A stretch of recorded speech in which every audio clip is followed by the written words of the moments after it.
This gravitation. देखो जो आपको रोटेशनल मैकेनिक्स है,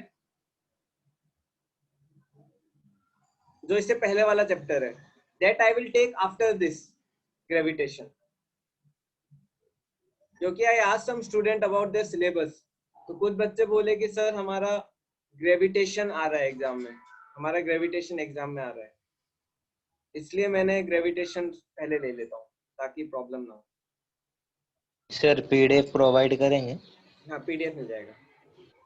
तो ग्रेविटेशन का आपने ऑलरेडी काफी पढ़ा है, ठीक है। पहले थोड़ी ग्रेविटेशन की हिस्ट्री पढ़ते हैं।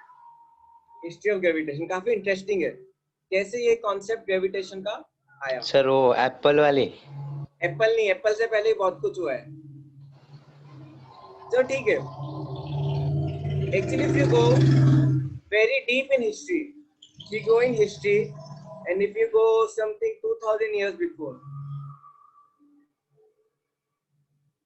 जब न्यूटन बॉर्न नहीं हुआ था, तो actually there is a person, पोलेमी, किसे नाम सुना है? He gave the first model of solar system.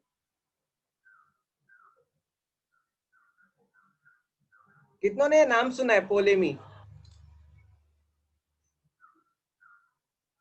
Sohail ने सुना है, और किसने नहीं सुना? चिंता मत करिए, एग्जाम में नहीं आएगा, बस आपकी इंफॉर्मेशन के लिए। He was the first one who gave model of gravitation or our solar system. But what he told, अच्छा सूरज ने सुना है, कुछ बच्चों ने सुना है, he told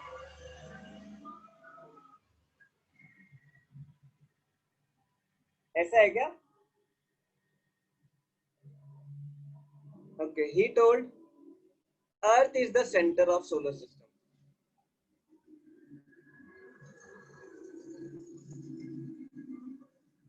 आपने ये तो सुना होगा कि पहले बोलते थे अर्थ इज द सेंटर, ये तो सुना होगा, ये था, चलता था बहुत। Then afterwards, this is 2000 years before, मतलब before Christ, BC, BC की बात है, before Christ. In AD, after Christ, 5 AD, के नियरली आर्यभट्टा टोल्ड, उसने बुक लिखी है, Aryabhatta told that sun is the centre.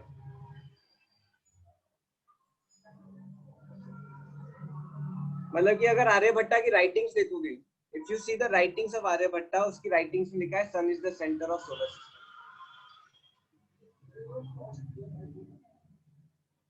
तो आर्यभट्टा ने बहुत पहले ही लिख दिया,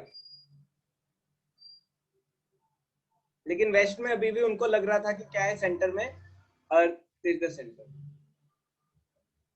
आफ्टर लॉन्ग टाइम, आपने कोपरनिकस सुना होगा,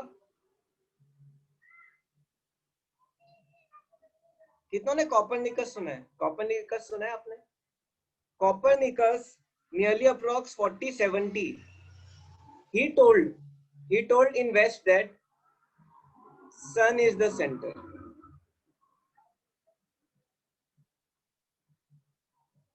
लेकिन when he was telling this, तो जो मेन गवर्नमेंट चर्च था, उसकी तरफ से काफी रिलक्टेंस आ रहा था,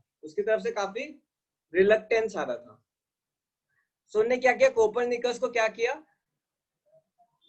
सुना होगा आपने, मार दिया था, राइट?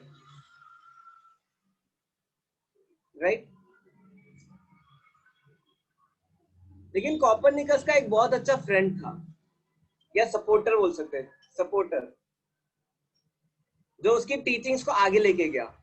यू नो कौन था वो?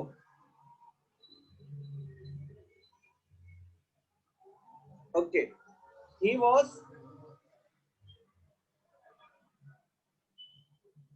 टाइको ब्राहे। एक्चुअली मैंने नाम लिखा है, मुझे भी इतना अच्छे से पता नहीं है, और उसका एक फ्रेंड था जो ज्यादा फेमस है. Sorry not he, Galileo, sorry.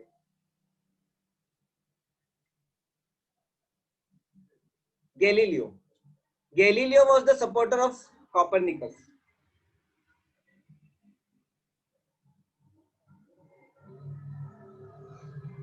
So Galileo was the first one who proved that there is something called gravity. Sir उसने इंटीग्रेशन का फॉर्मूला निकाला था. इंटीग्रेशन एक्चुअली फिजिक्स का जो मेन काम है ना, गैलीलियो ने किया है. हाँ सर. सर उसने कुछ प्रूफ किया था कि 3x 5x 7x में ही आएगा. एक्चुअली गैलीलियो बहुत कुछ, जो आप Newton laws equation of motion पढ़ते हो, 3 इक्वेशन ऑफ मोशन, एक्चुअली वो इक्वेशन ऑफ मोशन भी पहले गैलीलियो ने दी थी. Even the laws of motion was first given by Galileo. लेकिन एक्चुअली न्यूटन की क्या ग्लोरी है, I will come. We can not say Newton was चोर. न्यूटन को चोर नहीं बोल सकते, लेकिन न्यूटन ने बहुत कुछ अलग ऐसा किया न्यूटन ने जो बाकियों ने नहीं किया. न्यूटन का भी बहुत बड़ा कंट्रीब्यूशन है. तो ठीक है, तो कोपरनिकस पे गैलीलियो को प्रोसिक्यूशन किया था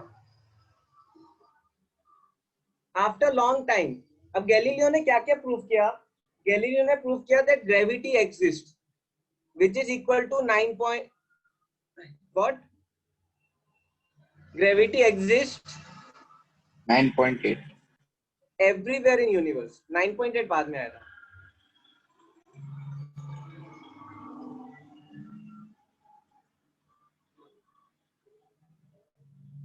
ठीक है, वेरी गुड जयदीप.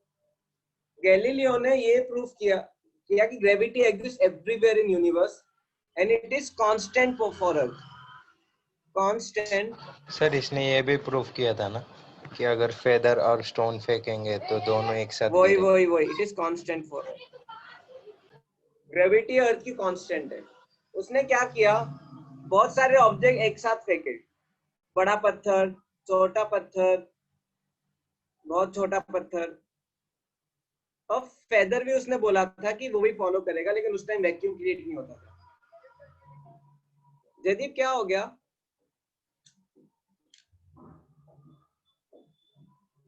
हमने क्वेश्चन मार्क लिखा है. जब उसने सब फेंके तो उसने क्या ऑब्जर्व किया? सब नहीं, ये लिखना नहीं है नोट्स में. सब क्या गिरेंगे? एक साथ में. तो उसने बोला क्या? उसने पहली चीज बोली कि ग्रेविटी कांस्टेंट है अर्थ की. ग्रेविटी कांस्टेंट है अर्थ की. पहली चीज उसने बोली. और उसने क्या बोला कि ग्रेविटी अर्थ में नहीं है, ग्रेविटी हर यूनिवर्स में है. ग्रेविटी हर यूनिवर्स में, हर ऑब्जेक्ट में है. He told gravity exists everywhere in universe. Okay? और उसने फिर सपोर्ट किया. उसने क्या किया? उसने सपोर्ट किया कोपरनिकस को, गैलीलियो ने. तो क्या हुआ? गैलीलियो के भी क्या किया इन्हें? उड़ा दिया. लेकिन हिस्ट्री रुकी नहीं. लोगों में आग थी कि अर्थ क्या सही है, सन सेंटर पे, अर्थ सेंटर पे. थोड़ा थोड़ा क्या बोलते हैं, इंकलाब जिंदाबाद, हमारे राइट्स, हमें सही नॉलेज चाहिए. तो फिर उसके बाद क्या हुआ? Afterwards the history continued and then I told you one name, right?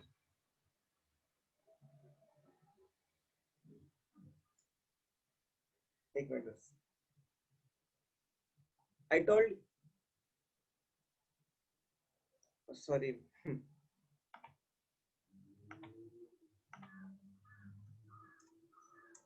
Afterwards, one scientist, his name was Tycho Brahe. इसने कुछ नहीं किया. What he did, he just observed universe.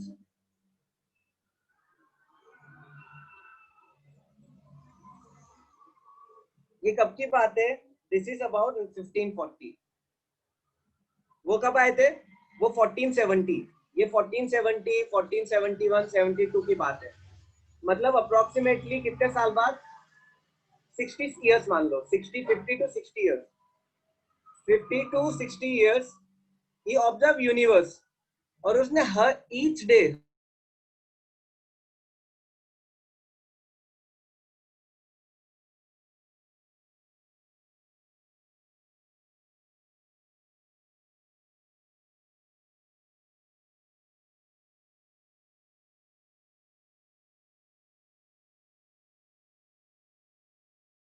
फिर क्या हुआ?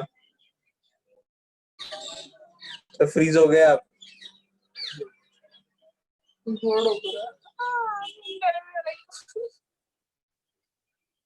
तो स्क्रीन भी फ्रीज हो गई.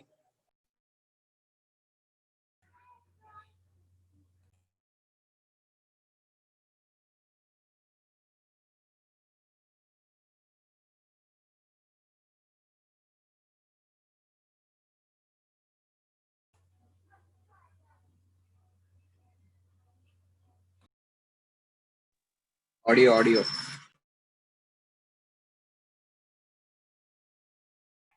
अभी सुनाई दे रहा आपको? यस कहाँ तक सुना आपने? कहाँ तक सुना? सर. अगले वाला साइंटिस्ट था जो अगले वाला साइंटिस्ट.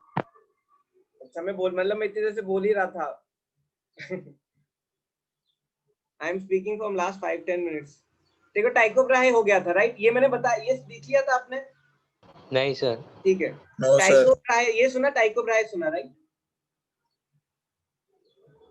देखो टाइको ब्राहे ने क्या बोला, उसने यूनिवर्स को ऑब्जर्व किया. उसने यूनिवर्स को ऑब्जर्व किया और डे टू डे रिकॉर्डिंग लिखी. उसने हर दिन की रिकॉर्डिंग लिखी. मतलब कम से कम 30-40 इयर्स तक वो हर दिन की रिकॉर्डिंग लिखता था. किस किस प्लेनेट की? Mercury, Venus, Saturn, Jupiter and सन.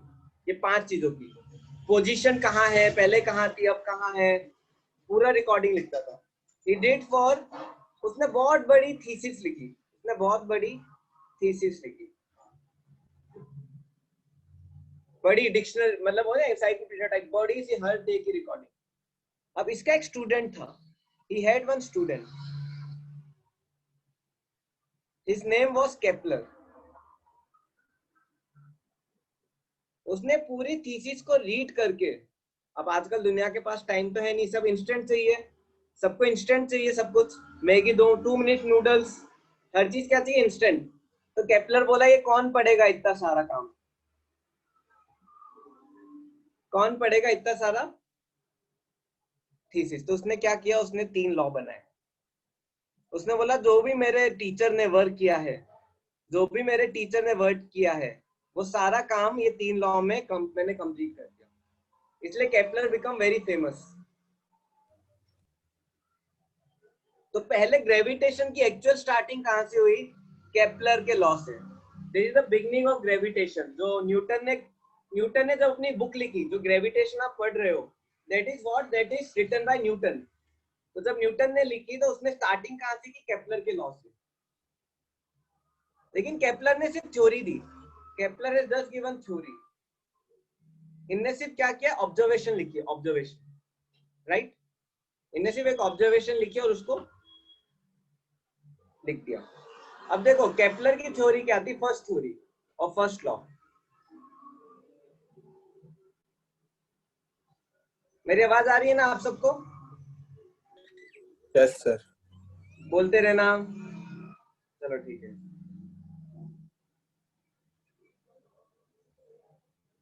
चलो ठीक है. All planet move in elliptical path.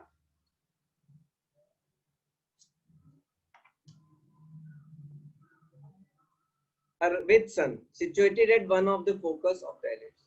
अब देखो आपको एक एक चीज एक्सप्लेन करता हूँ.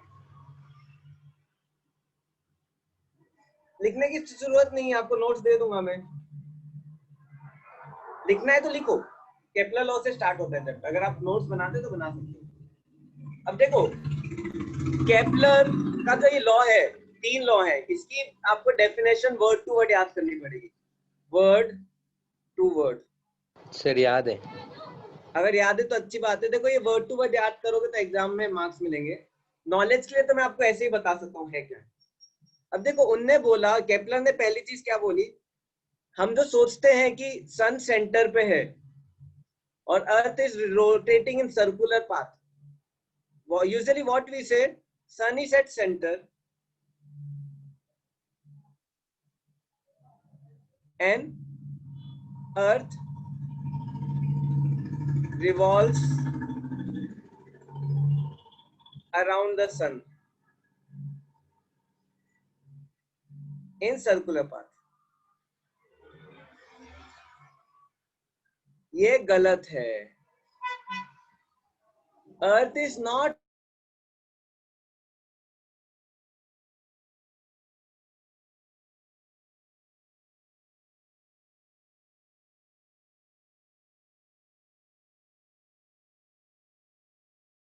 सर फ्रीज हो गए आप।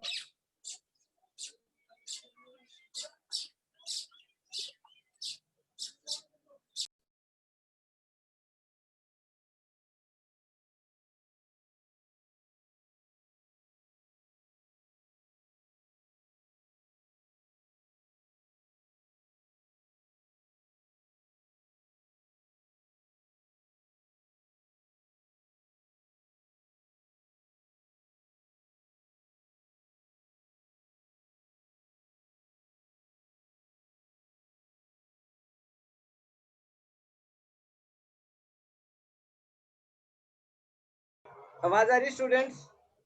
Yes sir. एक मिनट रुको, मैं अपनी पोजीशन चेंज करता हूँ, मुझे लग रहा है यहाँ पे ना थोड़ा प्रॉब्लम हो रहा है। वेट।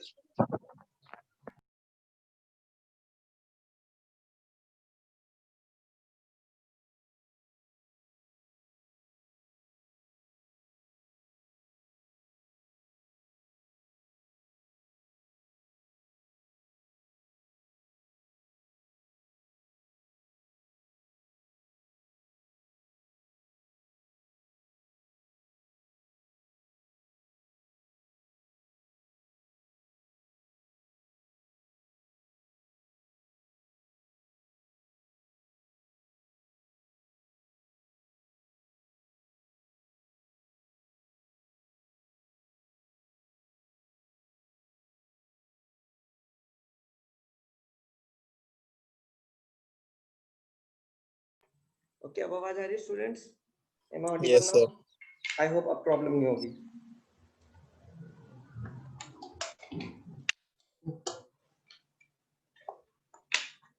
दिल्ली में था तो ठीक था ना, दिल्ली में नेट अच्छा आता था काफी। चलो ठीक है। आपने ये यहाँ पे कहाँ तक आपने सुना? सर यहीं तक सुना था। ठीक है, तो एक्चुअली क्या है, all planets are revolving around sun in an elliptical path.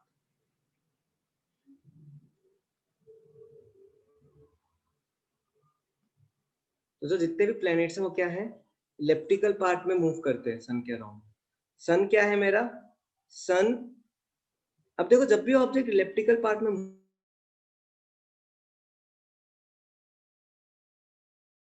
Sir freeze. Sir आप रिजॉइन होइए एक बार। Yes sir. इलिप्टिकल पाथ में फोकस होता है, इलिप्टिकल पाथ में, नोट कर लो। सर आप फ्री। सर फ्रीज हो रहे हो सर आप बार बार। अभी अब हो गया यस बार सर। अब। ये तो बहुत प्रॉब्लम हो जाएगी। सर ठीक है, अगर अगली बार प्रॉब्लम होगी तो मैं लैपटॉप रिस्टार्ट करके देखता हूँ एक बार, ठीक है ना? अब जाना मत, एक बार हो तो बता। देखो ये मेरा क्या है, ये मेरे फोकस है।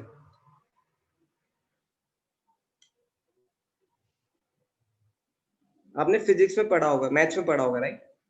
देखो सन में क्या होता है, सन जब रिवॉल्व करता है तो सेंटर होता है बीच में, लेकिन ये गलत है। एक्चुअली क्या होता है, एक्चुअली क्या होता है, जब प्लैनेट रिवॉल्व करता है तो प्लैनेट कैसे रिवॉल्व करता है, प्लैनेट इलेप्टिकल पाथ में रिवॉल्व करता है। और सन कहाँ होगा? सन या तो यहाँ होगा या फिर सन यहाँ होगा। सन में be there in either of the one, दो फोकस में से एक में होगा। ठीक है, सो ये इलेप्टिकल पाथ में, जैसे सर्कुलर पाथ में सेंटर होता है वैसे इलेप्टिकल पाथ में फोकस होते हैं, लेकिन दो फोकस होते हैं। प्लूरल बनाएंगे तो फोकाई हो जाएगा। ठीक है, यहां तक कितना को समझ में आ रहा है? आ रहा है सबको समझ में?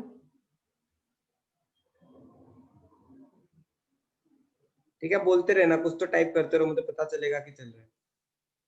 तो ठीक है, तो इस फिगर में यही बताया, देखो सन इज एट वन फोकस, तो ये प्लेनेट रिवॉल्व कर रहा है, ये प्लेनेट रिवॉल्व कर रहा है। ठीक है, सो स्टेटमेंट अब फिर से समझते हैं।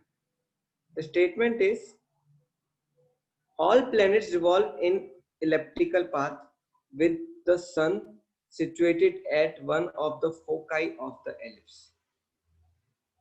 देखो सन मेरा कौन से फोकाई में? लेफ्ट में।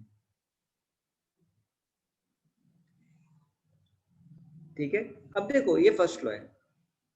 अब आपको मैं दिखाता हूँ, देखो how they are revolving. Sir 2 minute से उतार ले। हाँ, ये सोलर सिस्टम है। सर तो प्रीवियस स्लाइड दिखाना दो। दिखा रहा हूँ। ये क्या है? Solar system. देखो हाउ दे आर मूविंग, सब इलेप्टिकल पाथ में मूव कर रहे हैं। और ये मेरा सन है, किधर है सन? फोकस पे। अब देखो जो सन है ना, ये हर प्लेनेट के फोकस पे। अब देखो ये येलो वाला सर ये प्लेनेट, टी क्या लिखा है? ये टाइम है, वो छोड़ दो। अब देखो, आप ध्यान से देखोगे तो येलो ऑर्बिट है, ग्रीन ऑर्बिट है, रेड ऑर्बिट है। ये सारे ऑर्बिट क्या है? इलेप्टिकल। सारे ऑर्बिट क्या है? इलेप्टिकल। ऑफ एक्चुअली ये वीडियो शेयर है ना, तो वीडियो शेयर ऐसे होते हैं, थोड़ा रुक रुक के दिखते हैं। ये वो है ना, क्या बोलते हैं, GIF है। अभी देखो, अभी दिख रहा है आपको? एटलीस्ट मूव होते हुए दिख रहा है? कितना को दिख रहा है मूव होते हुए? है ना? Yes. देखो ये फोकस है मेरा सबका, ब्लू पर्पल का, ब्लू का, सब ऑर्बिट्स का क्या है? ये फोकस है। अब देखो मैं आपको एक और चीज बताता हूँ। अब देखो दो फोकस है, ये फोकस से डिस्टेंस जो होता है प्लेनेट का, जैसे देखो सर्कल में क्या होता है? सर्कल में क्या होता है? सेंटर से डिस्टेंस होता है तो उसको क्या बोलते हैं? सेंटर से जब डिस्टेंस होता है उसको क्या बोलते हैं? रेडियस। अब देखो यहाँ पे तो सर्कल का सेंटर नहीं है, यहाँ पे क्या है? फोकस है। अब देखो जो फोकस से डिस्टेंस होता है उसको क्या बोलते हैं? जो फोकस से डिस्टेंस होता है उसको क्या बोलते हैं? Focal length. Focal focal length या फोकल डिस्टेंस। अब देखो ये दो फोकल लेंथ है, ये सपोज f1 है और ये f2 है। ठीक है, इस फोकस से डिस्टेंस होगा ऑब्जेक्ट का f1, इस फोकस से डिस्टेंस होगा f2। अब याद रखना, जब भी प्लेनेट मेरा घूमता है इलेप्टिकल पाथ में, f1 plus f2 is equal to constant.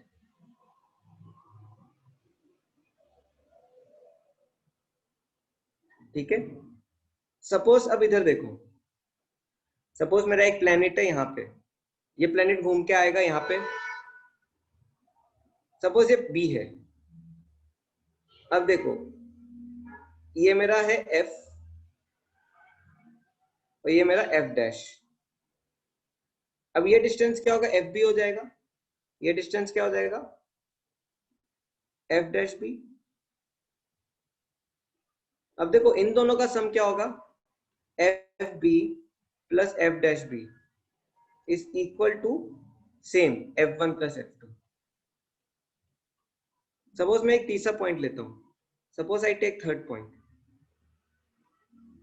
For example I take point here C। ये क्या डिस्टेंस हो जाएगा? FC। और ये डिस्टेंस क्या हो जाएगा? F dash C। देखो So see, FB plus F dash B is equal to F1 plus F2 is equal to FC plus F dash. F dash क्या है मेरा, ये फोकस का F dash बोलते हैं और इस फोकस को F बोलते हैं। कितनों को समझ में आया यहाँ तक? How many understood? सर दोबारा बताना है आखिरी वाला ब्लू वाला पार्ट। ठीक है, मैं फिर से बताता हूँ। अब देखो, ये मेरे पोजीशन है, ये मेरा F है और ये मेरा F1 है, ठीक है। ये मेरा पॉइंट A है, sorry F and F dash. ये मेरा पॉइंट A है, ये मेरा पॉइंट B है। अब देखो, ये डिस्टेंस क्या होगा, फोकल लेंथ FA, और ये एक दूसरा फोकल लेंथ होगा, क्या होगा, F डैश है। ये A पॉइंट के लिए दो फोकल लेंथ, वैसे B पॉइंट के लिए दो फोकल लेंथ निकलेंगे। पहला क्या होगा FB, दूसरा क्या होगा F डैश। अब केपलर लॉ ऑफ ऑर्बिट क्या बोलता है कि all planets move on an elliptical orbit with the sun situated at one of the foci of ellipse। तो सन एक फोकस पे है लेकिन दूसरा फोकस भी है। अब देखो, जो डिस्टेंस है पॉइंट का और प्लेनेट की पोजीशन का दोनों फोकस से, उसका sum FA plus F dash A is equal to FB plus F dash B। क्या हो जाएगा, ये इक्वल हो जाएगा हमेशा। तो ये सम क्या होता है, हमेशा कांस्टेंट होता है। कितनों का आया समझ में?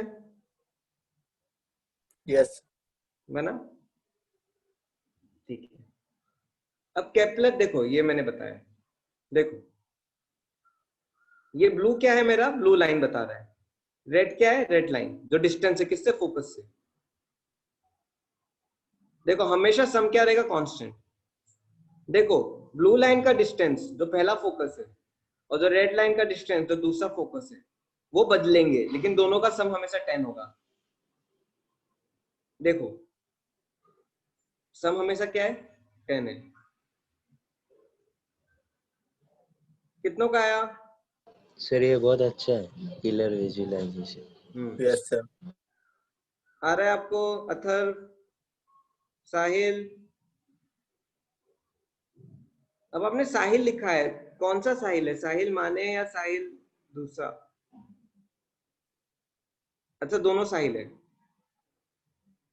अच्छा दोनों ही है, चलो ठीक है। से पहला लॉ केपलर का। Let's come to second law of Kepler. पहला क्या था, law of orbit.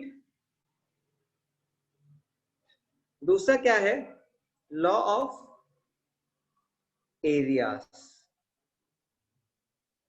Law of areas. Law of areas क्या बोलता है, देखो स्टेटमेंट पहले पढ़ते हैं, ठीक है।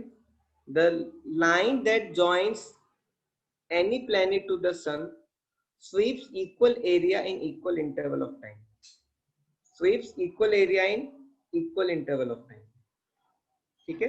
सपोज मेरा प्लैनेट पोजीशन A पे था, यहाँ पे सपोज कुछ t टाइम पे पोजीशन B पे आया, तो अब देखो उसने कुछ एरिया कवर किया, ब्लू कलर से एरिया दिख रहा है।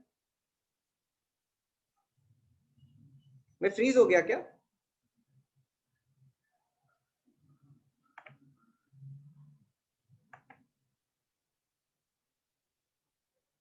मैं दिख रहा हूं ना अच्छे से सब? Yes sir. चलो ठीक है, चलो गुड।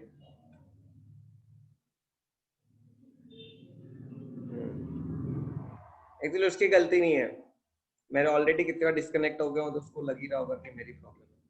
तो ठीक है, अब देखो मैं सपोज टी टाइम, कुछ भी टाइम, एरिया निकालने की जरूरत नहीं है, समझना है बस ये law.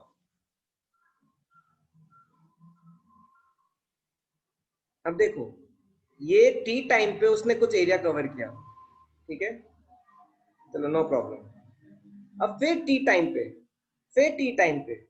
Same time, suppose time equal to 1 day या फिर ले लो कुछ 2 मंथ्स।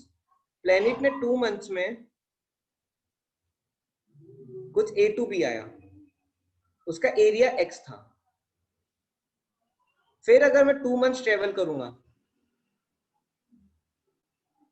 B to C, जब भी मेरा एरिया सेम रहेगा x। फिर 2 मंथ्स ट्रेवल करूंगा, फिर एरिया x रहेगा। मतलब क्या, जब मैं इक्वल टाइम पे ट्रेवल कर रहा हूँ, जब मैं इक्वल टाइम पे ट्रेवल कर रहा हूँ तो मेरा एरिया कितना बन रहा है, हर बार सेम बन रहा है। सपोज ये एरिया मेरा क्या हुआ, तो ठीक है, यहाँ पे भी क्या होगा x, अगर मैं 2 मंथ्स ट्रेवल करता हूँ। तो देखो फिर स्टेटमेंट को समझने की कोशिश करते हैं। The line that joins any planet to the sun, line मतलब ये line, sweeps equal area in equal interval of time. Equal interval of time में equal area cover करता है। सपोज ये भी 2 मंथ्स है तो x एरिया ही कवर करेगा, ये भी 2 मंथ्स है, कितना एरिया कवर करेगा, x। मतलब ये सारे क्या है, इक्वल टाइम पे कब डिस्टेंस ट्रेवल हो रहा है। अब देखो ये एरिया भी क्या होगा, x होगा, क्योंकि 2 मंथ्स ट्रेवल कर रहे हैं। कितनों को समझ में आ रहा है ये मैं क्या बोल रहा हूँ?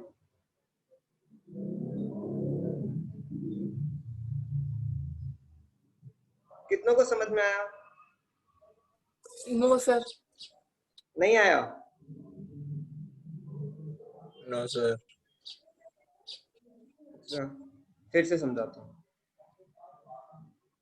फिर पूरा क्लीन करता है। ठीक है, मेरा सपोज ये न्यू ईयर है, ये न्यू ईयर है, ठीक है, ये जनवरी है, स्टार्टिंग 1 जन, ये 1 फेब, ये ऐसे तो नहीं हो पाएगा, चलो ऐसे करते हैं, ये मेरा फर्स्ट मंथ का फर्स्ट डे ये मेरे न्यू ईयर, ये 30 दिन बाद, ये 30 डेज, ये 60 डेज, ये 90, 120, 150, 180, 210, 240, 270, 300, 330, 360 और ये 5 डेज एक्स्ट्रा, 365 डेज होते हैं। अब देखो मैं पॉइंट ए से बी आने में मैंने कितना दिन लिए, 30 डेज लिए, सन ही अर्थ है, ठीक है, कितने दिन लिए, 30 डेज, फर्स्ट डे से 30 डेज। तो इसने सपोज कुछ एरिया कवर किया x, सन के अक्रॉस कुछ एरिया स्वीप कर रहा है, ये कुछ एरिया कवर कर रहा है। यहां तक आया समझ में, जिसको भी पहले डाउट था? Yes sir. अब मैं और आगे 30 दिन बढ़ता हूँ, B to C जाता हूँ, फिर 30 दिन बढ़ा, राइट। जब फिर 30 दिन बढ़ूंगा तो यहाँ पे कितना एरिया कवर करेगा, x, मतलब ये एरिया क्या है, दोनों सेम है। देखो sweeps equal area in equal interval of time. Suppose मैं फिर 30 दिन ट्रेवल करता हूँ, सपोज मैं फिर 30 दिन ट्रेवल करता हूँ, अगेन आई ट्रेवल 30 डेज, फिर एरिया कितना, सेम एरिया, ये एरिया भी इक्वल होगा। मतलब सारे एरियाज क्या होंगे मेरे, इक्वल होंगे। क्यों? क्योंकि टाइम इंटरवल इक्वल है। टाइम इंटरवल क्या है मेरा, इक्वल है। आया समझ में? अब ये भी x होगा, ये भी x होगा, ये भी x होगा। मतलब जितना दूर जा रहा हूं या जितना भी पास हूं, एरिया क्या होगा, सेम कवर होगा, सारे एरिया क्या इक्वल। अब देखो हाउ दिस गोस, देखो इट गोस लाइक दिस, ये सारे एरिया क्या इक्वल है, हर 30 डेज में क्या हो रहा है, चेंज हो रहा है। देखो कितनों को आया समझ में, आया सबको? यस सर, मतलब सेम टाइम में सेम एरिया कवर करेगा ना? हाँ, सेम टाइम पे सेम एरिया कवर करेगा। देखो sweeps equal area in equal interval of time, statement है। देखो इसलिए इसको लॉ ऑफ एरिया बोलते हैं, लॉ ऑफ एरिया। पहला वाला क्या था, लॉ ऑफ ऑर्बिट्स। ये क्या बोलता है, ऑर्बिट इलिप्टिकल है।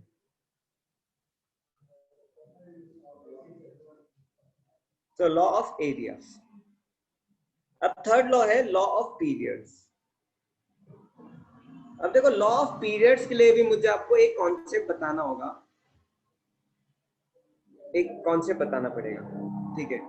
कई बच्चों को ऑलरेडी मेजर और माइनर एक्सिस पता होगा, लेकिन जब भी कुछ बच्चों को नहीं पता होगा मैं जस्ट एक्सप्लेन कर देता हूँ। I just explain. Yes, bio students को मैं एक बार एक्सप्लेन कर देता हूँ। देखो अभी मैंने क्या बताया आपको, एलिप्टिकल, ये अर्थ इलेप्टिकल घूम रहा है, राइट? और ये क्या है, फोकस है, पहला फोकस और ये दूसरा फोकस। अब देखो सर्कल में क्या होता है, सर्कल में डायमीटर होता है, राइट? एक ही कॉर्ड है, डायमीटर।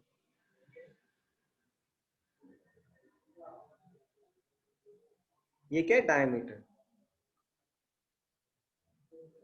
कहीं से भी खींचो सेम रहेंगी, राइट? लेकिन एलिप्स में ऐसा नहीं होता। एलिप्स में आप जब यहां पे ज्वाइन करोगे दो फोकस को, इसको क्या बोलते हैं हम, मेजर एक्सिस। बड़ा है major axis.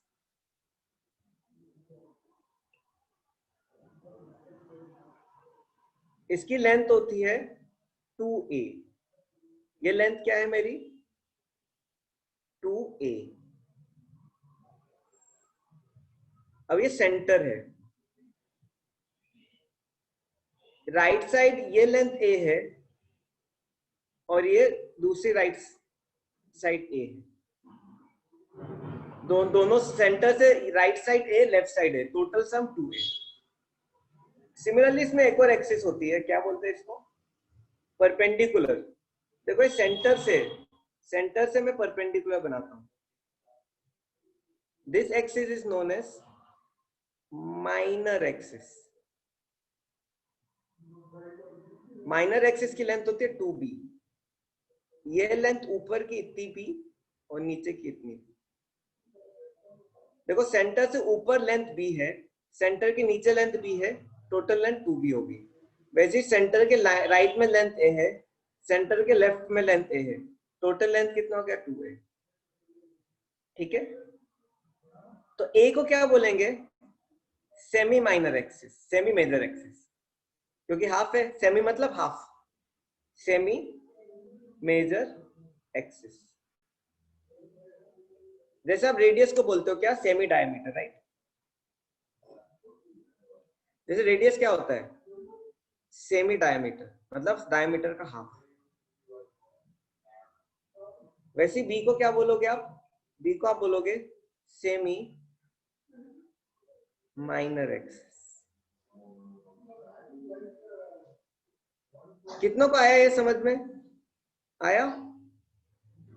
Yes sir, previous side दिखाना, वो नोट करना था। यस यस, गा रहा हूं मैं प्रीवियस। सोनाली आया आपको? सर वापस समझे ना एक बार। फिर से समझाता हूं। देखो जब इलेप्टिकल पाथ में घूम रहा है तो इसमें देखो दो एक्सिस होते हैं। एक होता है मेजर एक्सिस जो बड़ा है, दो फोकस को ज्वाइन करके बनता है। अब देखो एलिप्स का जो मेजर एक्सिस उसका सेंटर होगा, उसको क्या बोलते हैं, ओ, सेंटर ऑफ एलिप्स। उसके राइट साइड में डिस्टेंस a, उसके लेफ्ट साइड में डिस्टेंस है। जैसे देखो सर्कल का सेंटर है, उसके राइट साइड में r, उसके लेफ्ट साइड में r, उसके राइट साइड में r, उसके लेफ्ट साइड में r, दोनों का सम क्या, 2r। वैसे इस सेंटर के राइट साइड में a, लेफ्ट साइड में a, दोनों का सम कितना, 2a। 2a को क्या बोलते हैं हम, लेंथ ऑफ मेजर एक्सिस। जैसे यहाँ पे 2r क्या हो जाता था, डायामीटर। a क्या हो जाएगा मेरा, a क्या बोलेंगे हम, सेमी मेजर एक्सिस।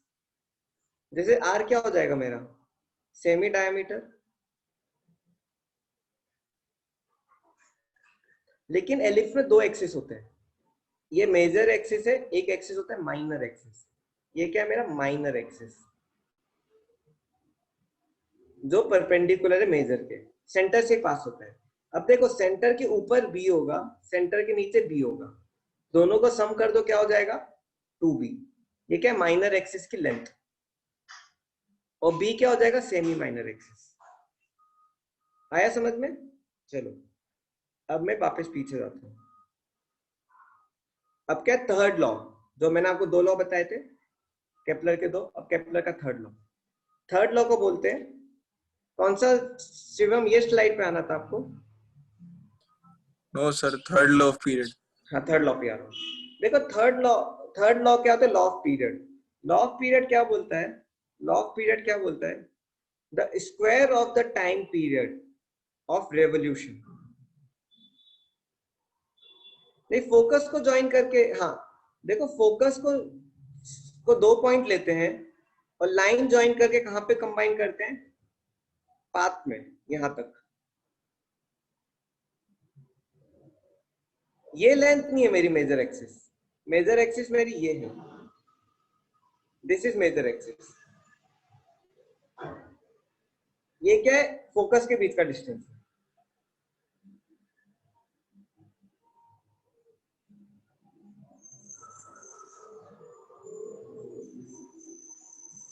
अच्छा, मैं आपको थर्ड लॉ बता रहा था। देखो, the square of time period of revolution of a planet. अब देखो, प्लेनेट यहां से पूरा रिवॉल्व करके वापस आएगा, ऐसे मूव करके। सपोज प्लेनेट रिवॉल्व कर रहा है, तो एक रेवोल्यूशन में कुछ टाइम लगेगा टी, ठीक है। टाइम कितना लगा उसको रिवॉल्व करने में? टाइम उसका लगा टी। एक रिवॉल्व करने में टाइम कितना लगा उसको? टी, ठीक है। तो केपलर ने क्या देखा कि T square is proportional to, अब देखो ये क्या है? मेरा ए है। ए क्या होता है मेरा? Semi major axis, A, right. So t square is proportional to a cube for all planets. Sir एक क्यूब क्यों होता है? उसने बस ये थीसिस उसने ऑब्जर्व किया है। मैंने बोला ना, उसने बस ऑब्जर्व किया, जो उसके टीचर थे। सर प्रूव नहीं किया उसने? नहीं, उसने खुद प्रूव नहीं किया, उसने सिर्फ ऑब्जर्व किया है। किसकी थ्योरी को? गैलीलियो। गैलीलियो नहीं, उसके टीचर टाइको ब्रेही, आई डोंट नो। तो उसकी टीचिंग उसने तो लिखी थी, मैंने बोला था बहुत बड़ी नोट्स लिखी है उसने 300 पन्नों की। उसने उसको 3 लॉ में कन्वर्ट किया। मैं फटाफट बताता हूँ। पहला लॉ उसने लिखा, लॉ ऑफ ऑर्बिट्स। प्लेनेट हमेशा इलेप्टिकल पाथ में रहता है, सन एक फोकस पे होगा, और जो सम है वो क्या होगा? फोकस डिस्टेंस का sum of focal length. We can say the sum of focal length is always constant. I write here, sum of focal length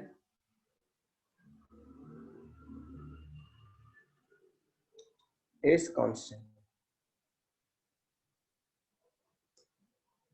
which is equal to 2a. मैंने ये नहीं बताया था। sum of focal length is always constant, which is equal to 2a. 2a क्या है मेरा? Major axis.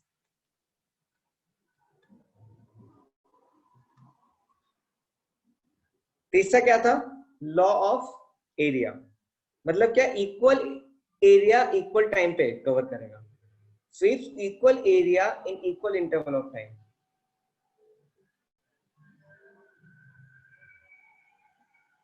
देखो थोड़ा बहुत डिफरेंस रहेगा, लेकिन जो आपको बुक में दिए वही याद करो, ठीक है ना। आप खुद से मत लगा देना, आप खुद एक साइंटिस्ट बन के मत लिख देना, ठीक है। मतलब फेल हो गए। सर ये लिख सकते हैं ना? हाँ सर ये लिख सकते हैं जो आपने लिखवाई है? ये एनसीईआरटी की मैंने कॉपी की है। देखो definition even teacher can not write his own, he has to take from where some book. तो I too as it is from NCERT, ठीक है ना। और तीसरा क्या है? Law of period. अब एनसीईआरटी देखना, मैंने एज इट इज कॉपी किया है डेफिनेशन। देखो लॉ ऑफ पीरियड क्या बोलता है? Square of time period is equal two cube of semi minor axis, so semi major axis. T square for all planets, either you take Earth, Mercury, Venus, Sun, Jupiter. If you always see T square is always proportional to a cube, always, her planet पे। तो उसने ये एक third law निकाला, इसको क्या बोलते हैं? Law of periods. यहां तक आया समझ में सबको? यहाँ तक कितना को समझ में आ गया? तीनों Kepler law. How many understood all 3 Kepler law? Yes sir. चला आया, ठीक है। हिस्ट्री कंटिन्यूस, अभी खत्म नहीं हुई हिस्ट्री। अब आपका किंग आएगा। कौन आएगा king? Who is king? Newton. हाँ न्यूटन आएगा। रोमन नहीं। अब देखो न्यूटन ने क्या किया, न्यूटन ने क्या किया, देखो Newton did, he explained mathematically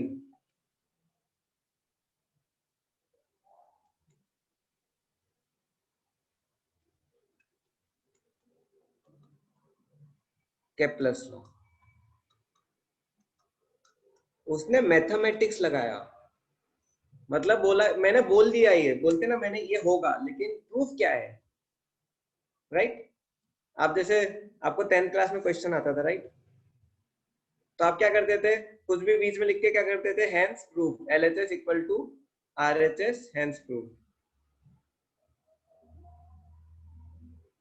right?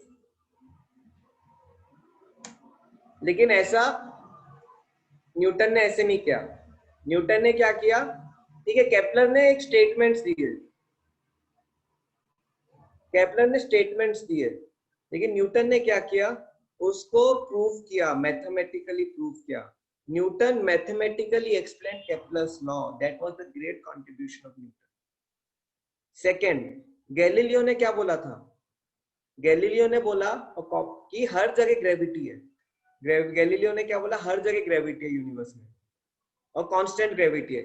Newton ने वैल्यू दी, value of G, gravity of earth, ये न्यूटन ने दी, स्मॉल जी की वैल्यू। न्यूटन ने बोला देयर इज गैलीलियो ने बोला हर जगह ग्रेविटी है,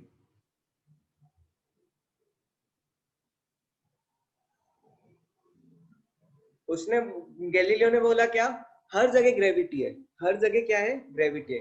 न्यूटन ने क्या दिया, यूनिवर्सल लॉ ऑफ ग्रेविटेशन,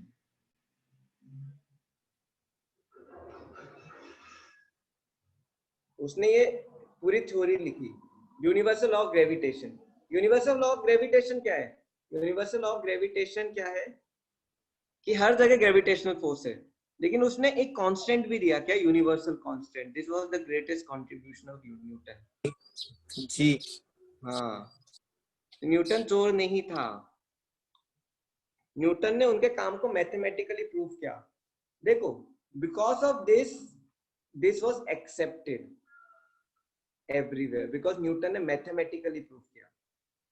बाकी क्या थे, बोल देते थे, तो जो उसके अगेंस्ट थे लोग, वो क्या बोलते थे, तुम झूठ बोलो तो उड़ा देंगे, वो मार देते थे, कोपर्निकस सबको मार दिया। लेकिन न्यूटन ने क्या किया, न्यूटन ने मैथमेटिकली प्रूव करके बताया, बोलते अब मेरे अगेंस्ट जाओ, बिकॉज मैंने सब प्रूव करके दिया। तो Newton mathematically proved everything, this is the great contribution of Newton. हम मजाक उड़ाते हैं, एप्पल गिरा, ये हुआ, वो तो ठीक है, लेकिन what actually made Newton a great person, this. अब आया समझ में, कितनों को आ रहा है यहाँ तक? Yes sir. चलो मैं न्यूटन की ना क्लास के, अभी क्या टाइम हो रहा है, 4:56, मैं 5:30 आपको एक स्टोरी सुनाऊंगा न्यूटन की, 2 स्टोरी, जो टिकेगा उसको ही सुनाने को मिलेगी, अगर जो नहीं टिकेगा मैं रूम लॉक करके सुनाऊंगा, ऐसा नहीं कि 5:30 आ गए, 5:30 में रूम लॉक कर दूंगा, ठीक है? तो बच्चे क्या अभी चले जाएंगे, फिर 5:30 आ जाते। सर 5:55 पे क्लास है हमारी। मैं जल्दी छोड़ दूंगा, चिंता मत करो, मैंने प्लान 5:30 तक छोड़ देना। 5:30 नहीं, मुझे एक्चुअली सिलेबस कंप्लीट करना है, बिकॉज कुछ बच्चों के एग्जाम्स आ रहे हैं। चलो देखो 1 घंटा हो गया, पता चला आपको 1 घंटा हो गया? ना सर। चलो ठीक है। अब देखो न्यूटन लॉ ऑफ ग्रेविटेशन, देखो न्यूटन लॉ ऑफ ग्रेविटेशन क्या है, any 2 object having mass m1 m2 having distance d between them, actually distance कहां से लेते हैं, सेंटर से, ऑब्जेक्ट के सेंटर से। Any 2 object having mass m1 m2 having distance d, so Newton told force between 2 objects is proportional to product of mass, force between 2 objects is inversely proportional to square of distance, इसलिए इसको क्या बोलते हैं, inverse square law, इसको क्या बोलते हैं, inverse square law. Inverse square law क्यों? सर एक बार डेफिनेशन लिख दोगे? हाँ लिख रहा हूँ. So force is directly proportional to product of mass. Force is inversely proportional to square of distance. So क्या हो गया? Force is proportional to m1 m2 by d square. m1 m2 by d square. उसने यहां तक नहीं छोड़ा, उसने constant की वैल्यू भी दी. F is equal to g by d square.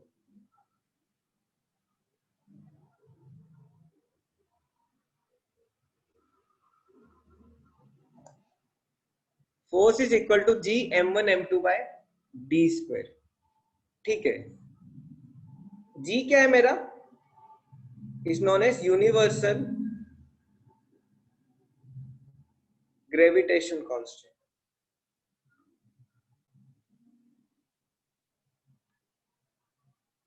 इसकी वैल्यू है 6.67 into 10 raised to power minus 11 newton metre square पर केजी स्क्वायर.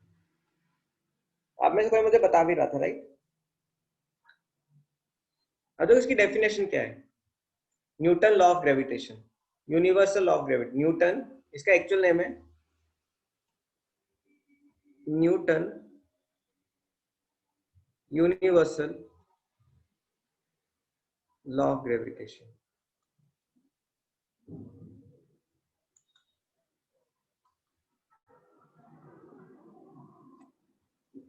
इसकी डेफिनेशन है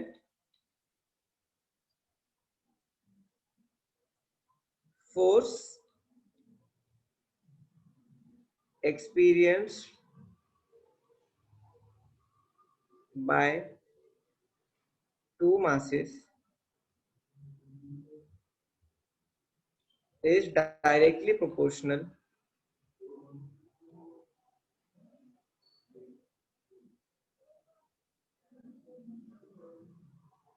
to the product of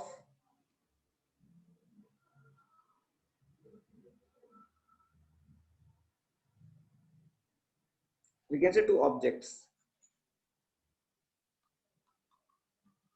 Is directly proportional to product of their masses and inversely proportional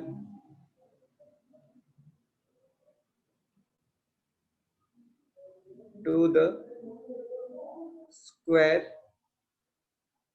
of distance between them.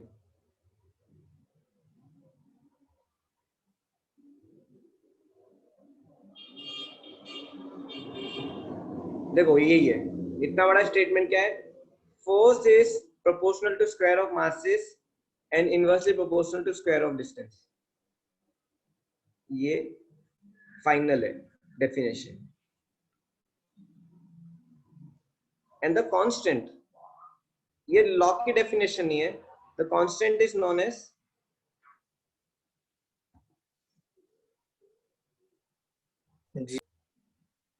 वो भी सही है सोहेल.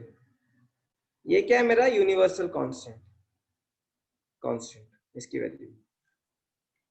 अब देखो मुझे कुछ एक दो चीजें और आपको ऐसे इंपॉर्टेंट डिस्कस करनी है इससे. ठीक है, पहले आप सब फटाफट अपनी अटेंडेंस भेज दो. Can you please all send your attendance?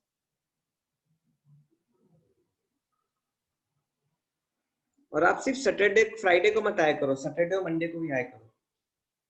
I see your attendance only on Friday. Saturday नहीं आते हो आप, मंडे भी बहुत कम बच्चे आते हैं. ऐसे नहीं चलेगा. आपको 11th में अपनी प्रैक्टिस बढ़ानी पड़ेगी ताकि 12th में आपको अच्छा हो पढ़ाई. ये तो 12th में फिर हैबिट रहेगी तो प्रॉब्लम होगी. बोर्ड्स ही है 12th में. कुछ बच्चे रेगुलर हैं. I have list of 22 students, they are coming regularly. And I have list of other students, other how much 12 students, they are not regular. सबने लिख दिया अटेंडेंस? चलो ठीक है. चलो अब देखो, I just told you that law of gravitation. अब देखो, always remember these forces are known as central force. आप में से किसी को पता है what do mean by central force? These are central force. Yes sir. क्या होता है Sir, central force act in center of two bodies. Central force का मतलब क्या होता है? Sir centre of mass. Sir, force act in center of two bodies. Sir वो बीच में सेंट्रीफ्यूगल नहीं, centripetal force. It acts towards the line joining two masses. Force acts towards the line joining two masses. मतलब क्या? ये मास m1 है m2 है, इनका distance d है, तो फोर्स कहाँ लगेगा? इन दोनों को मास को ज्वाइन करो, ये लाइन ज्वाइन कर रही है, ये फोर्स इस लाइन के डायरेक्शन में लगेगा। ये आपने पढ़ा होगा, फर्स्ट चैप्टर में भी है, मैंने पढ़ाया था आपको ये। हाँ सर। कितनों को अब समझ में आया, याद आया, पढ़ा होगा आपने ये? हाँ सर याद आ गया। तो gravitational force is a central force. मतलब क्या? अगर मेरे दो ऑब्जेक्ट है ऐसे टेढ़े, तो क्या होगा? ये दोनों ऑब्जेक्ट्स का फोर्स The का central direction, force is a force between two bodies. है ना sir? force between two bodies, but the direction of force is acting towards the line joining them. Sir along the centre भी बोल सकते हैं ना? Yes, along the center of the two. सबसे best है central force. मतलब क्या? मैंने आपको ऑलरेडी लिखवा दिया है। Force acts towards the line joining two masses. This is known as central force. देखो इसका काफी इंपॉर्टेंट रोल है, इसका काफी इंपॉर्टेंट रोल है, ठीक है? चलूं आगे, ठीक है? अब देखो फर्स्ट पॉइंट बताया था मैंने, this is known as inverse square law. मैंने आपकी प्रॉपर्टी ऑलरेडी पढ़ाई है जब मैंने आपको फोर्सेस पढ़ाए थे, याद है? याद है आपको? मैंने पूरे फोर्सेस पढ़ाए थे, एक एक कॉन्सेप्ट, एक कोई क्लास ली थी टाइप्स ऑफ फोर्सेस में। Inverse square law, this is known as central force, ये भी आपको बता दिया मैंने। These are very weak actually. These forces are very weak. They are acting usually, जो experience होता है only in large object, celestial. They are working on celestial objects. Celestial object मतलब sun, moon, earth, planets. ये छोटे masses में experience नहीं हो सकता। जैसे आप और आपका मोबाइल, ऐसा नहीं है कि आप मोबाइल यूज कर रहे हो, जैसे पता चला आप एग्जाम, आप मम्मी ने पढ़ने के लिए बैठाया, मोबाइल यूज कर रहे हो हाथ में। अब ऐसा नहीं होता कि मम्मी आए और आपके हाथ में मोबाइल चिपक गया ग्रेविटेशन की वजह से और आप हटा नहीं पा रहे, ऐसा नहीं होता, राइट? अगर ऐसा होता तो आप हमेशा पिटाई खाते। पता चला मोबाइल हाथ में लेके बैठे, मदर आई और आपके हाथ में मोबाइल चिपक गया, आप हटा ही नहीं पा रहे, फिर क्या होगा? आपकी पिटाई होगी। इसलिए ये वीक फोर्स से तो आप बच जाते हो। अब क्या, मम्मी आती है, आप छुपा देते हो, ठीक है? These forces always attractive.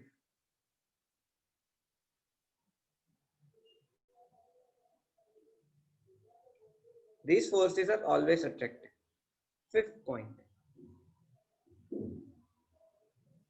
These forces don't depend on medium. कुछ याद आ रहा है? मैंने पढ़ाया था, don't depend on medium.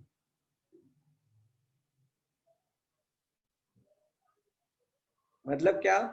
मैं दो ऑब्जेक्ट को m1 m2 को हवा में रखूं, m1 m2 को मैं रखूं वाटर के अंदर, मैं m1 m2 को सर ये लिखना है क्या? लिखना है, आप लिख 5 लो, point. आपको मैं नोट्स दे दूंगा। वैसे m1 m2 कहाँ पे? एयर, ये वाटर, ये हो गया मेरा वैक्यूम। हवा मतलब ये सब हवा ही है, आपके यहाँ पे भी जादू। हवा ही हवा है। आप बोलो सर वैक्यूम में कैसे रखोगे, ये क्वेश्चन होना चाहिए। देखो फोर्स क्या होगा? फोर्स तीनों केस में फोर्स क्या होगा? फोर्स सेम होगा, फोर्स विल बी सेम। यहां तक कितनों को समझ में आया? अब देखो एक इंपॉर्टेंट फोर्स पॉइंट, सपोज देखो ये ऑब्जेक्ट 1 है, ए है, ये ऑब्जेक्ट बी है। वैक्यूम क्रिएट कर सकते हैं, वैक्यूम पंप होता है, ऐसे घर में नहीं कर सकते लेकिन लैब में और ऐसे कर लेते लोग वैक्यूम क्रिएट। हवा खींच देते हैं बाहर। देखो अब देखो जो ए पे फोर्स लग रहा है कैसे लिखेंगे, देखो force on A due to B, इसका मतलब क्या है, फोर्स ऑन ए,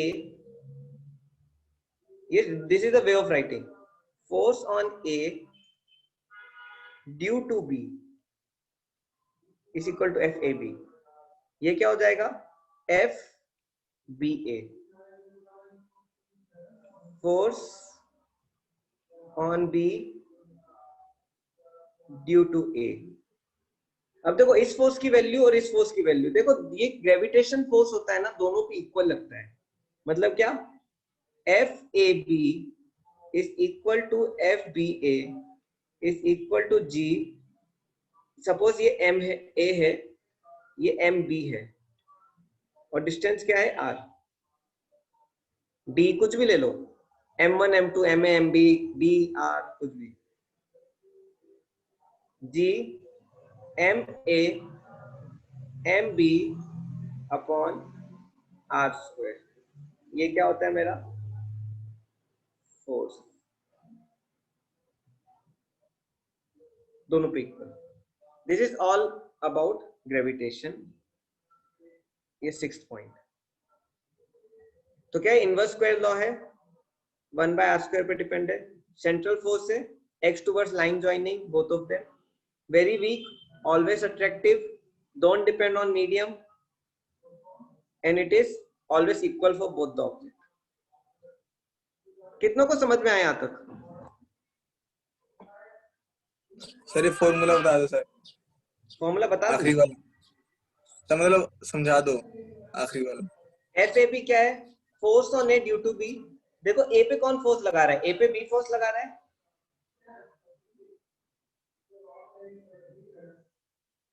और बी पे कौन फोर्स लगाएगा, बी पे ए फोर्स लगाएगा। तो ये एफ बी ए हो गया, force on B due to A. तो एफ ए बी और एफ बी ए क्या है, दोनों इक्वल है, क्योंकि फॉर्मूला सेम है, फॉर्मूला सेम है।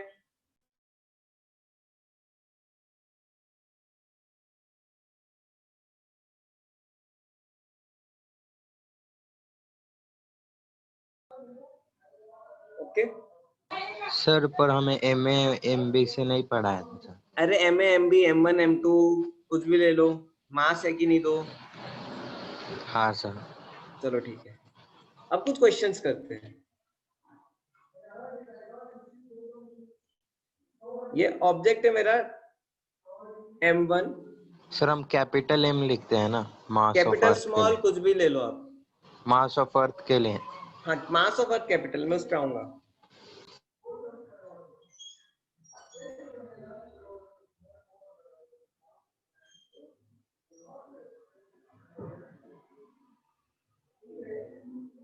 ठीक है, तो इनके ठीक है, दो मास है। इफ मास, इनका डिस्टेंस d है, right. If distance between two objects is half, then what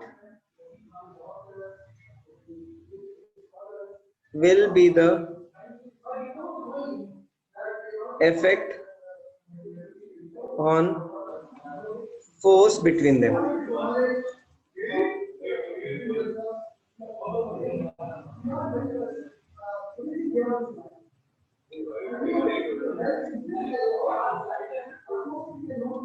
If mass becomes half, then sir आवाज आ रही है, किसकी आवाज, कोई और आवाज आ रही है? आदमी हो गया, मतलब बोल रहे हैं बहुत सारे। ठीक है ठीक है ठीक है, मैं 1 मिनट आता हूँ, दरवाजा बंद करके 1 मिनट रुको।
अब ठीक है, तो मैं अपनी जगह बदल ली। ठीक है, आंसर आया आप सबका? डेफिनेशन बता रहे थे आप। डेफिनेशन ही मैंने क्वेश्चन दिया था। तो ठीक है, आंसर करते हैं। सपोज फोर्स है F1, क्या था? G m1 m2 by d square. Suppose मैंने डिस्टेंस हाफ किया तो क्या होगा? Force equal to G m1 m2 upon d by 2 का स्क्वायर। हाफ हो गया ना डिस्टेंस, तो क्या हो जाएगा? ये F2 sorry, G m1 m2 upon d square by 4G m1 m2 by d square. क्या हो जाएगा? 4 टाइम्स ऑफ F1। तो देखो, this is why, this is because this is inverse square law. ये स्क्वायर लॉ है। Square law का मतलब क्या है? Square of that distance it depends.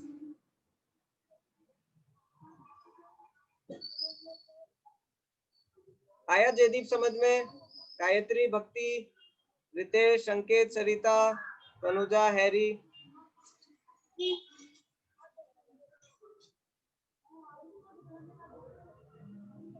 चलो ठीक है।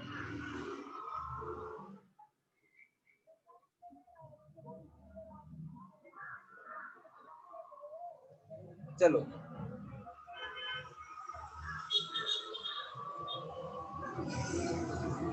Okay, now let's study vector form.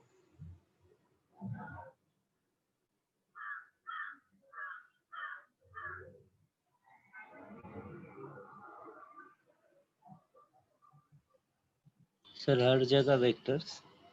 Physics मतलब वेक्टर्स। मैंने आपको हर बार यही बोला है, वेक्टर आएगा जब भी फिजिक्स बनेगा, वेक्टर नहीं आएगा तो फिजिक्स आपको नहीं बनेगा। Sir if distance is doubled, okay, suppose distance double हो गया तो 1/4 हो जाएगा, 1/4 हो जाएगा। ठीक है ना, क्योंकि वो 2D होगा तो 1/4। ठीक है, vector form of law of gravitation. देखो सपोज ये ऑब्जेक्ट ए है, ये ऑब्जेक्ट बी है।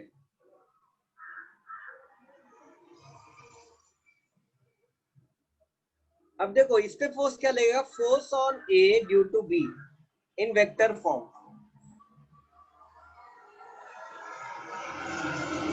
ठीक है,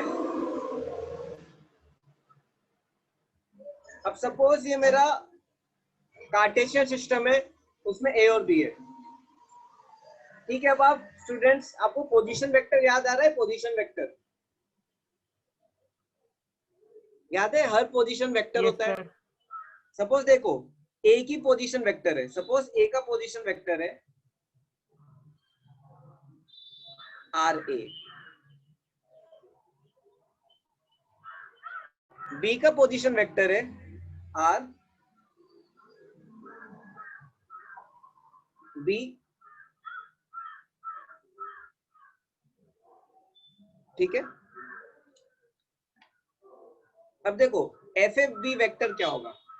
एफ ए बी वेक्टर क्या होगा? देखो F A B vector is equal to F A B. F A B क्या? मैग्नीट्यूड। और क्या वे वेक्टर का डायरेक्शन देंगे क्या? R A B cap. मैं आपको एक क्वेश्चन के साथ समझाऊंगा। वैसे ही एफ बी ए क्या हो जाएगा? Magnitude of F B A upon R B A cap. F A B और एफ बी ए क्या है मेरे? मैग्नीट्यूड है, इक्वल होता है। I'll give you one example। Sir हमने माइनस किया था। क्या क्या क्या? सर दो मीन्स पॉइंट दिए मीन्स ग्राफ पे। हाँ तो माइनस ही, आर ए बी क्या है? वो माइनस ही करके आएगा, मैं बता रहा हूँ। I am explaining. Suppose I give you one question. ठीक है, मैं आपको एक क्वेश्चन दे रहा हूँ, साथ में करेंगे, बहुत इजी है। ठीक है, अभी हम वेक्टर फॉर्म पे कुछ एक दो क्वेश्चन करेंगे। आप समझने की कोशिश करो, बिल्कुल टफ नहीं है, बहुत इजी है। सपोज ये मेरे दो पॉइंट्स हैं,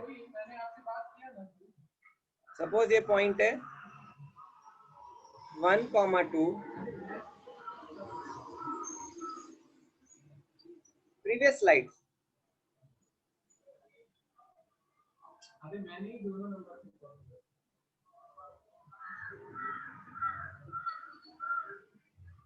ठीक है जयदीप, आगे बढ़े।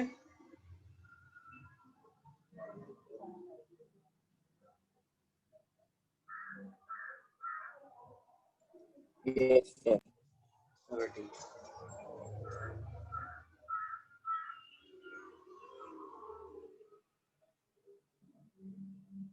चलो विकेट, 2 विकेट, 3 विकेट गिर गए, 4 विकेट। अरे आप 2 घंटे भी नहीं बैठ पाते हो। ठीक है, 1 से 2, ये एक मेरा मास है 2 kg का, और एक है 4 kg का मास।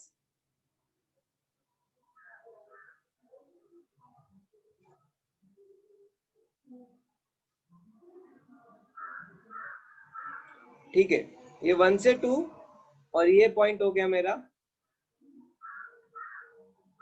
4,7, 4,6। ये मेरे 2 पॉइंट्स हैं, और इस पे 2 मास है, 4 kg 2 kg। यहां तक आ रहा है समझ में आपको? यस सर, क्वेश्चन ही है नहीं तो। हाँ ये क्वेश्चन है। अब देखो, अब मैं निकालता हूं। अब देखो, ये सपोज ए ले लो, बी ले लो, हम मार्क कर सकते, कोई प्रॉब्लम नहीं है। ये ए ले लो, ये बी ले लो। ठीक है, अभी बातें नहीं सोहेल। अच्छा 4,6 ऊपर आएगा।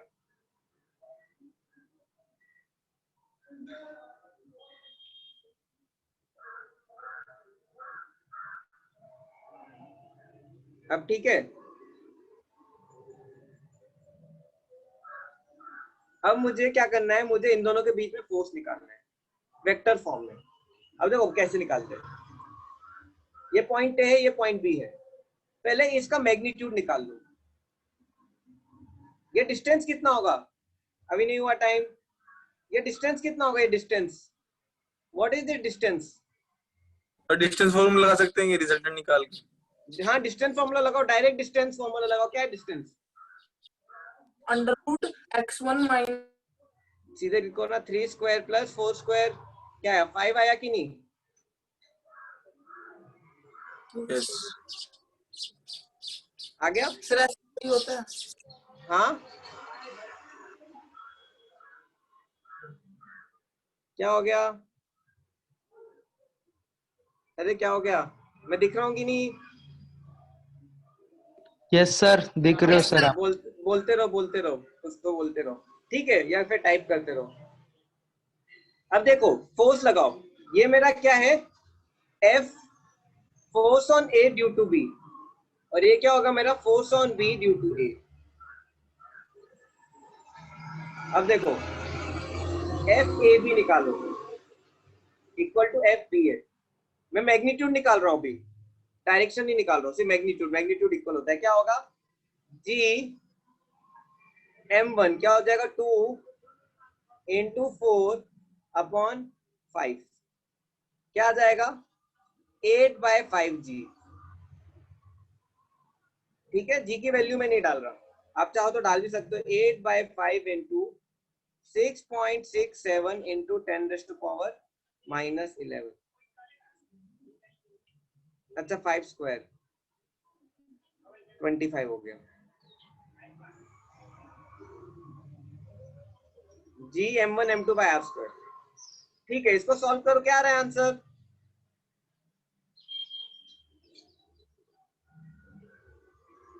Four into 8 into 6.67 into 10⁻⁻13। Sir 5 square नहीं होगा ना? 5 स्क्वायर होगा ना। G M1 M2 by R square होता है। Sir 2.13 into 10⁻11 -11। 2.13 into 10⁻⁻11। पक्का? हाँ न्यूटन। Sir sure. चलो ठीक है, ये न्यूटन हो गया। अब वेक्टर निकालते हैं। अभी मैंने मैग्नीट्यूड निकाले। अब देखो आर ए बी क्या होगा? आर ए बी क्या होगा? 5 डायमीटर नहीं, डिस्टेंस है, डिस्टेंस। आर डी एक ही चीज है, आर डी एक ही चीज है। डिस्टेंस या आर लिख सकते हो, डी लिख सकते हो। ये सर्कल नहीं है, ये आर ये हो गया, डी ये हो गया। आर और डी एक ही चीज है।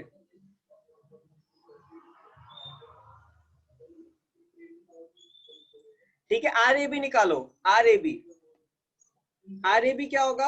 अब देखो ये भी पॉइंट क्या है, पहले एक एक करके लिखते हैं। आर ए क्या होगा? R A will be I plus 2j, I cap plus 2j cap. R B क्या होगा? 4i cap 4i cap plus 6j 6j cap. तो आर ए बी क्या होगा? 5i cap. नहीं, माइनस होगा।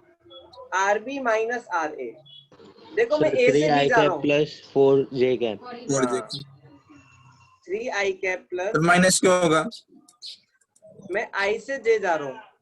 देखो आर ए बी क्या बताता है कि मेरा एक्स एक्सिस में कितना डिस्टेंस ट्रेवल हुआ। कितना डिस्टेंस ट्रेवल हुआ एक्स एक्सिस में? 1 to 4 गया ना, तो 3i हुआ। और फिर ये क्या हो जाएगा? 4j cap. यहां तक आया समझ में? सर आखिरी का नहीं आया सर। ये सब्ट्रैक्ट क्यों हुआ, ऐसा बोल रहा हूँ। Yes sir. एक्चुअली मैं आर ए बी निकाल रहा हूँ। आर ए बी मतलब, आर ए बी मतलब क्या? एक्स एक्सिस में कितना पाथ कवर हुआ और वाई एक्सिस में कितना पाथ कवर हुआ। मैं देखो 1 से 4 जा रहा हूँ एक्स एक्सिस में, तो क्या होगा? 3 होगा कि नहीं? वाई में 2 से 6 जा रहा हूँ, तो कितना होगा? 4 होगा कि नहीं? मतलब डिस्प्लेसमेंट निकाल देंगे कर देंगे। हाँ, डिस्प्लेसमेंट वेक्टर बोलते हैं इसको, डिस्प्लेसमेंट वेक्टर भी बोलते हैं। ये मैंने सब पढ़ाया है। आप एक्चुअली लेट ज्वाइन किए थे, इसलिए आपको प्रॉब्लम हो रहा होगा, लेकिन बन जाएगा, ऐसे आप सीख जाओगे धीरे धीरे। अब देखो आर बी ए क्या होगा? आर बी ए क्या होगा? R A minus R B. R A minus R B क्या होगा? Minus 3i plus minus 4j। अब आर ए बी कैप क्या होगा? 3i plus 4j upon 5। Unit vector क्या होता है? वेक्टर है अपॉन मॉड ऑफ वेक्टर है। आर बी ए क्या होगा? Minus 3i cap minus 4j cap 5। अब देखो वेक्टर निकाल लेते हैं। Now we find vector. अब मेरे को देखो मैग्नीट्यूड मिल गया और मुझे क्या मिल गया? डायरेक्शन। देखो if we know magnitude and direction, yes, X axis का कंपोनेंट आई कैप होता है, वाई एक्सिस का कंपोनेंट जे कैप होता है। अब देखो सर क्या हो जाएगा? माइनस 3 कैप कैसे हो गए सर? अच्छा, माइनस पूरे में।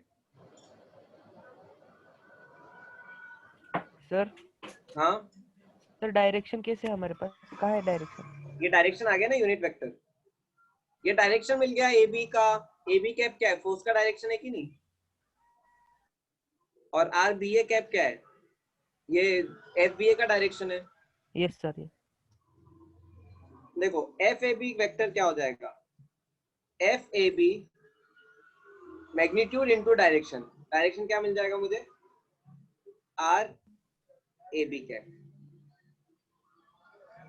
वैल्यू पुट कर दो, आंसर आ जाएगा 2.13 into 10⁻⁻11 into 3i plus 4j upon 5।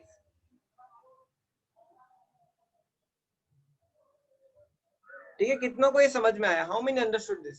How many understood this? Sir green वाला बताना एक बार। सर आप कॉर्नर मैग्नीट्यूड पे मत लिखिए सर। देखो कॉर्नर पे नहीं होता, डिस्टेंस है, मैं टच नहीं किया। सर दिखता नहीं है सर रिकॉर्डिंग या फिर ऐसे। अच्छा रिकॉर्डिंग में साइड का कट जाता है क्या? सर कॉर्नर में आपका मींस सर वीडियो। आपकी स्क्रीन होती है, कॉर्नर में आपकी स्क्रीन होती है सर। कितना हाँ गायब हो सर। जाता है वीडियो में? इतना कट सर जाता है, पूरा ग्रीन चल जाता है, पूरा ग्रीन। इतना गायब हो जाता है। सर ग्रीन यस, पार्ट गायब हो जाता है। अरे बाप क्योंकि रे, सर आपका वो स्क्रीन हट रहा है ना, आपका जो फेस, आपका स्क्रीन। तो मुझे आज पता चला। चलो ठीक है, तो ये भी कट जाएगा, ये ऊपर का। वो ओनली राइट हैंड साइड में कॉर्नर में होता है। ठीक है, मैं इसको कहीं और लिख देता हूँ फिर। अरे फोन पोर्ट्रेट इसमें रखा तो नहीं कटता वो सर, अगर लैंडस्केप में रखेंगे तो ही कटता है। अच्छा ठीक है, फिर फोन ठीक कर लो अपना।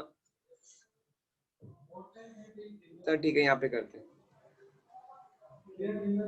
F A B vector is equal to F A B R A B cap.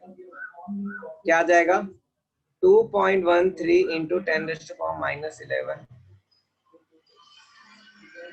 ठीक है, टॉप कॉर्नर पे, चलो मैं ध्यान रखूंगा। 2.13 into 10⁻11 3i plus 4j upon 5। ठीक है, एफ बी ए क्या हो जाएगा? 2.13 minus 2.13 into 10⁻11 3i plus sir 4j। इससे क्या डायरेक्शन आएगी कि मैग्नीट्यूड आ रहा है? देखो मैग्नीट्यूड ये था, डायरेक्शन ये था। सर इससे क्या आएगा सॉल्व करने से? वेक्टर मिलेगा, वेक्टर, फोर्स का वेक्टर। ओके। देखो vector is combination of magnitude and direction, right? Sir आपने डिवाइड बाय 5 क्यों किया है सर? यूनिट वेक्टर निकालने के लिए। देखो आर ए बी क्या है मेरा? आर ए बी है मेरा 3i plus 4j। R A B cap क्या होगा? आर ए बी कैप क्या होगा? Direction. Unit vector means only direction, one magnitude.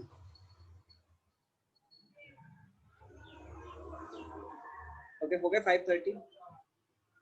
चलो कितनों को आया ये क्वेश्चन समझ में? How many understood this? Yes sir, आ गया सर। बस एक सर कंक्लूजन। मतलब हाँ बोलो। क्वेश्चन में क्या पूरा पार्ट पूछा होगा कि एक पार्ट पूछा होगा इसमें से? वो डिपेंड करता है। Okay sir.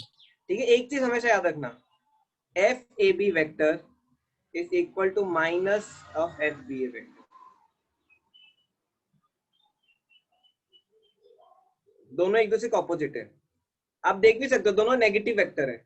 आपको ने नेगेटिव वेक्टर बताया था, equal magnitude opposite direction, they are both are negative vectors.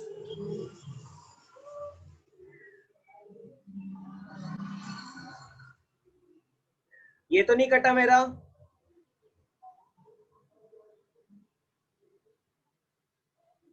हाँ, दो डायरेक्शन है, एफ ए बी का अलग डायरेक्शन है, एफ बी ए का अलग डायरेक्शन, दोनों ऑपोजिट डायरेक्शन में।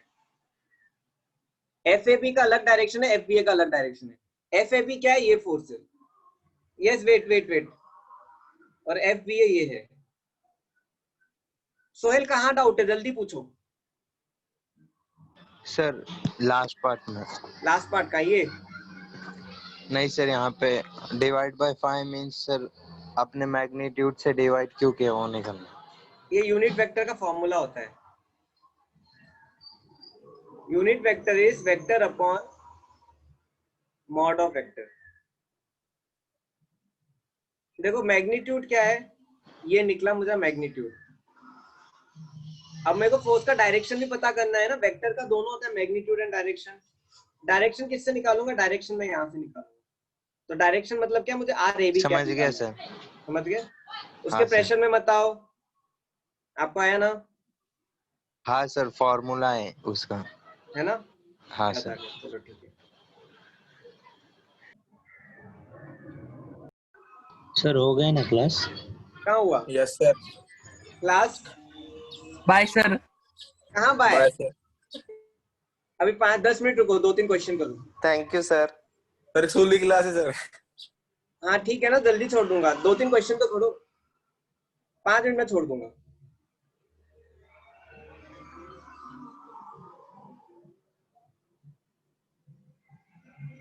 चलो अब देखो ये क्वेश्चन है। अच्छा एक एक करके देता हूँ। मैं फ्रीज हो गया क्या? No sir, yes sir. अच्छा आप वो ट्रिक अपना रहे हो। आपने बताया। चीट मी। ओके देखो ये 2 kg का मास है, ये 8 kg का मास है। इनका डिस्टेंस है y एक्सिस पे, डिस्टेंस है 6 मीटर। ये मास A है, ये B है। Can you find FAB vector? Can you find FAB vector?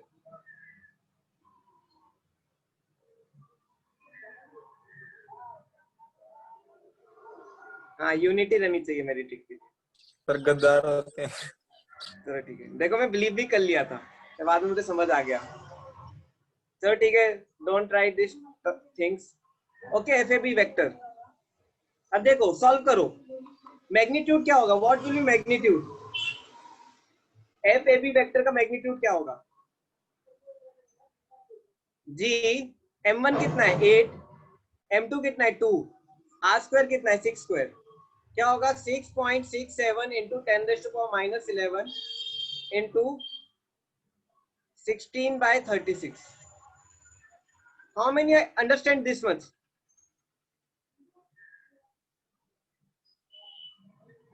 इसका आंसर क्या आएगा? इसका जो भी आंसर आएगा, अब जिसका जो भी आंसर आएगा। अब देखो FAB वेक्टर क्या होगा? ये इसका डायरेक्शन कहां पे है मेरे फोर्स का? What is the direction of this force? A पे डायरेक्शन ऑफ फोर्स कहां है? अपवर्ड। J cap. तो FAB क्या हो जाएगा 6.67 इंटू 10⁻11 इंटू 16/36 J कैप। कितनों को आया समझ में? कितनों को आया? FBA क्या होगा? What will be FBA? FBA क्या होगा? उल्टा। FBA क्या होगा? उल्टा। क्या? 6.67 into 10⁻11 into 16/36 minus J cap. कितनों को आया समझ में? ये इजी है राइट? Yes sir. एक क्वेश्चन और, ठीक है सर प्लीज।